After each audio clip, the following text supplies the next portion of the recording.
And welcome back, and we're now at part 2 of this week's new comics, bitches! You have to excuse the last couple of seconds. Apparently my touchscreen is not quite working as well as it normally should, and, like I said, the mouse hand is not so good right now, so... boy. Okay, so back to comics. Okay, so we've got I've got Uncanny X-Men number 7. This arc is very interesting. It's a little hit and miss as far as some of the execution is concerned. There are some moments that are very interesting. This is a lot more high concept than Wolverine and the X-Men, and that's fine. It serves as a good counterpoint to that comic. I enjoy reading Wolverine and the X-Men more because it is a more entertaining comic. It's more fun, but this it's a little smarter. Like I said, it's a little bit more high concept. So I'm perfectly fine with this being high concept. However, what I did kind of have a problem with, because what we have here is, we have this, these super smart aliens, creating this tabula rasa, and, we're not exactly sure how this is all going to go, but,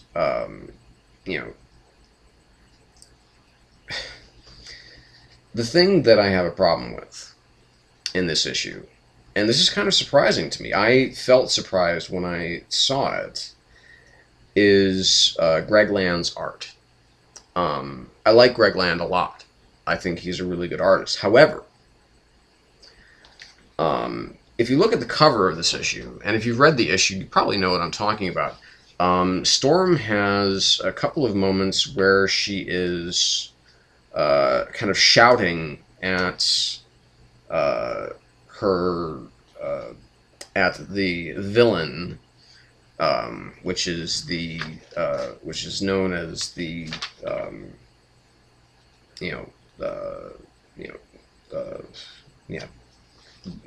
the bad Apex, which they're teaming up with good Apex, and just the way that they relate, that the two Apexes relate to one another is very interesting, and just the life forms and everything, like how their lives and everything like that. But Storm has the same expression in 3 panels, 2 panels and the cover, where it's like, it's this, it's like, okay, Greg, I appreciate that she's shouting, but it's like she looks like she's like distended in pain. It's not a good look.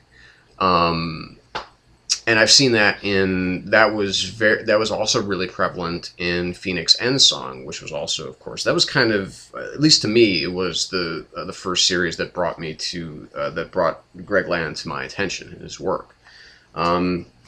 He's a cheesecakey artist, a little bit. There's a little bit of cheesecakey, and he does definitely like to show a little bit of derriere in his comics. Definitely so with Psylocke, a little bit so with Storm. And just this issue felt like it just felt a little off. It's all there, but it felt like there was some of it that was just too.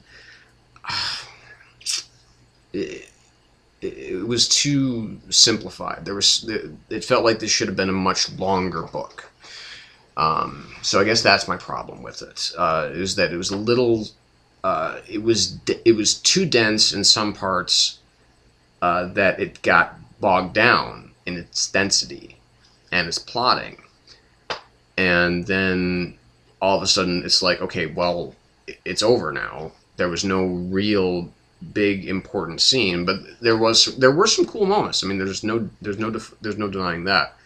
I like when, particularly my favorite moment is when Danger actually becomes the armor that good Apex surrounds himself in, so that he can go and cast off this celestial energy.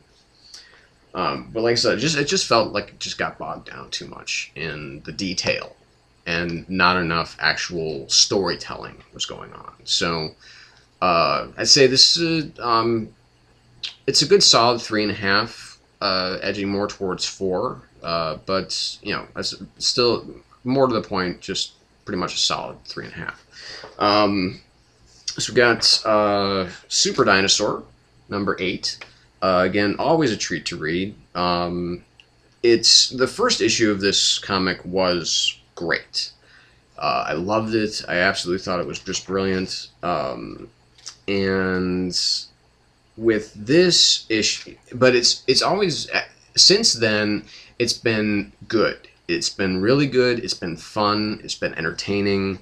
I've felt like, okay, it has, there's definitely, some good character work here. There's definitely, the art is gorgeous. I love Jason Howard's work. So, I mean, there's absolutely nothing wrong with this book, with the exception of, I don't feel it. No, that's the wrong way to put it. And this is kind of more personal than it is an actual, a more objective opinion. I don't feel the same about the characters as when I first started reading it. It still feels like it has a ways to go. It's definitely an all ages appropriate book. There's nothing about it that's too extreme. But there's nothing about it that's too dumbed down that only kids will really appreciate it. And that's one of the great things about what Kirkman and Howard have done with this book, is that they've created a book that is that everybody can read it, and it doesn't matter who you are. I won't get too into the plot because I don't even know how many of you guys actually read this book. But it's a really solid, month after month. The issues that come out, they're really good. They're really fun. They're all really interesting. Like I said, it's not really a bad thing, but it's just emotionally, I wish it had a little bit more of an impact. So it's a very solid 4 out of 5. Like, it's a really good comic book, and this issue 8 is a really good issue. There's nothing, like I said, there's really nothing to complain about, and that's good. And this will bring me to another point before I get into other comics. Many of you out there probably don't know who Brian Augustyn is. Although those of you who might have been following comics in the 90s probably know who he is, and in the late 80s. He's worked as a publisher. He's worked as a pro in the comic book industry for 30 years. I consider him to be a good acquaintance of mine. He does a podcast. It's pretty much only online, so I don't know how you can really call it a podcast. It's kind of like these, but it's with an audience and everything like that. It's called The Comic Book Insider. I definitely recommend looking that up on YouTube. The episodes, they're about an hour, about an hour to an hour and a half in length. And it does cover a lot of stuff from around this area here of the valley area of Arizona. It talks about some cons, and it talks there's some guests, and I've been lucky enough to sit in on 2 of the episodes this week's, just tonight, and last week's, because they're on Monday nights, because I can't normally see them because I have work. But one of the things that he brought up was, why do we, as a community of comic book fans, why do we keep coming back? And the one of the points that was brought up is, one of the questions actually was, why do we leave in the first place? What may have led us to leave originally? Well, I know that there was a period of time where I was not collecting comic books. I would get an issue here, an issue there, but nothing on a regular basis. Certainly nothing like what I'm doing right now, or what I have been doing for the past, 7 or 8 years at the minimum. It's been actually probably closer to about 13, 14 years that I've been collecting comics on a regular basis. But anyway, um, um, but with comics, I know that with me, I left in the early 90s because things had just gotten too crazy. It was too much about the art, not enough about the story. I didn't care about the stories that were being told to me. And that was, one of the main reasons that I decided to leave, because I was collecting pretty heavily between like 88 and 92.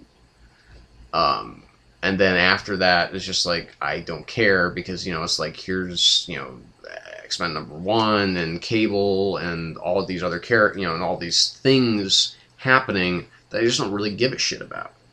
And that's what ultimately turned me off. What got me back into comics were, because I would still read up on them, especially, because the internet was just kind of coming into its own, and you would, go to places and they would talk about, oh, well, this guy is going to be doing, this comic book. But actually the thing that really got me back into collecting was Preacher.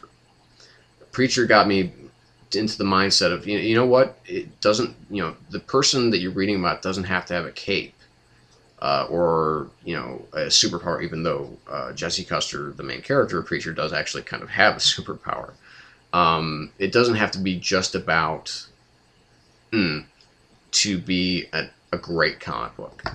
And Preacher's one of the greatest of them all. It's the greatest long-running series that I've ever read. That and Why the Last Man are the greatest long-running series I've ever read.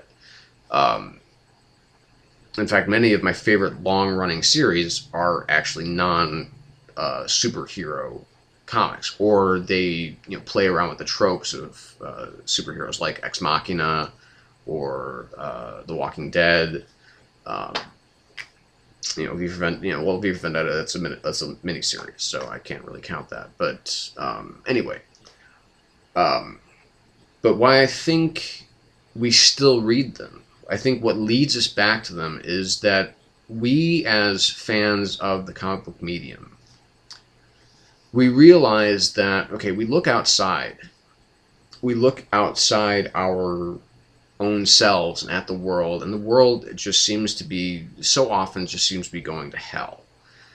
And we want to believe in heroes, in legends, in things that will rise us up above all of the nastiness and all the hate and all the vitriol and just everything that sours us to the outside world. And magically, we have these fantasies, these books here that present us with, because each culture, and I'm gonna be probably paraphrasing the film Unbreakable here, but each culture has its own distinct mythology. This is the only truly American mythology, is the mythology of the comic book hero. It's been something that has been really centralized in the United States, and throughout, and has spread to other parts of the world. Because of their popularity. Because, when you think Superman, you kind of think, okay, America, truth, justice, and the American way. So that was, when we were talking about it, we had kind of gotten off on a different tangent. But one of the things that also unites us, and it keeps us coming back, is we want to, I think there's a thing that we want to hate. Like, for instance, before Watchmen. That's something that a lot of people are going to hate, and they're going to buy the shit anyway because they hate it. Because they want to see, it's like wanting to know your enemy. It's like me watching Fox News. It's like, I want to know exactly what to hate about these things. And fanboys are very, very, very passionate about their comics, and they're very passionate about their characters. And that's another unifying thing about our collective consciousness. So anyway, that's enough for now. We'll be right back, and we're actually going to talk about the week's comics. Okay? So stay tuned.